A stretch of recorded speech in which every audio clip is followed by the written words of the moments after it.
And turning now to the crisis at the southern border. Tonight, the Biden administration is scrambling to find places to house thousands of children who've crossed into the U.S. For now, many are jammed into facilities built for adults. CBS's Mireya Villarreal reports tonight from Mission, Texas. Children, young and alone. The pace of unaccompanied minors illegally crossing into the U.S. is now being treated as a humanitarian crisis. Tonight, more than 4,000 children are in custody at overcrowded processing facilities, a 30% surge in the last week. Those Border Patrol stations and facilities are not intended for the care of children. To relieve the overflow, this Dallas Convention Center will be used as a facility to hold up to 3,000 teenage boys. Many families are being falsely told the border is open. The Biden administration is also no longer using the Trump-era policy of expelling migrant children because of health concerns created by the pandemic. New temporary processing facilities like this one in Donna, Texas, are opening.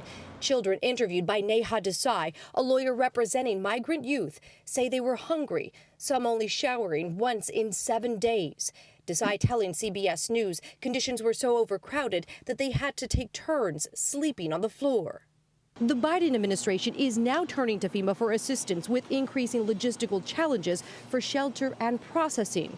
Today, House Minority Leader Kevin McCarthy led a GOP delegation touring the El Paso border. The sad part about all of this, it didn't have to happen. There's no other way to claim it than a Biden border crisis. Heartbreaking. It's a very emotional issue for a lot of people. White House Press Secretary Jen Psaki addressing the emergency. The options here are send the kids back on the journey, send them to unvetted homes, or work to expedite moving them into shelters. That's exactly what we're focused on doing. There are about 3,000 unaccompanied minors in federal custody right now. They are being held longer than that 3-day legal limit. Look, about a mile or so from me right now is a Border Patrol facility.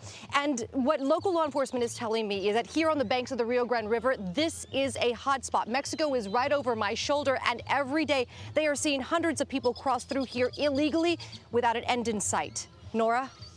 Mireya Villarreal right there on the border. Thank you.